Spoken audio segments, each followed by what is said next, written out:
Claudia Jones was born in Trinidad in 1915, but she moved to Harlem in New York as a child, and in her teenage years she became a communist and a journalist. She joined the Communist Party and was really staunchly dedicated to advocating for Black working class women.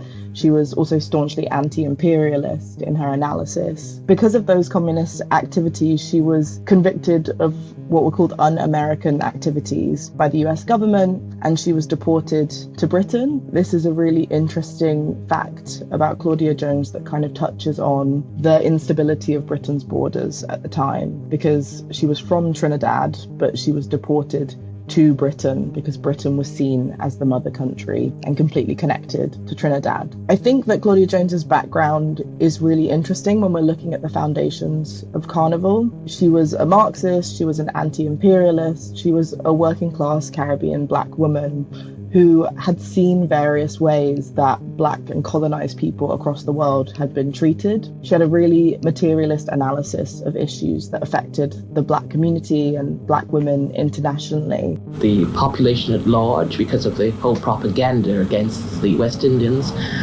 regard them as second-class citizens, and they themselves, on the job, in virtually every sphere of life, find this difficulty. I think what's really interesting about her as well is that she took a very multifaceted approach. She was involved in activism, she had also been a journalist, but her response to this racial violence in Notting Hill was to set up a cultural celebration, to celebrate arts and culture. That kind of touches on something that's very interesting about the role of culture in resistance, and particularly Black culture, which has always kind of thrived historically in moments where people have tried to suppress and contain it. After we've seen racial violence in recent weeks, that question of what is the role of arts and culture, and how can celebrating and taking up space, especially in the streets, how can that be a really valid form of resistance to racial violence? There is something in that that's really the opposite of shrinking and hiding away in our homes, which is what I think, for example, fascists want us to do. I think there's something about art that represents self-actualisation and our full flourishing as people, and there's something very beautiful about that I think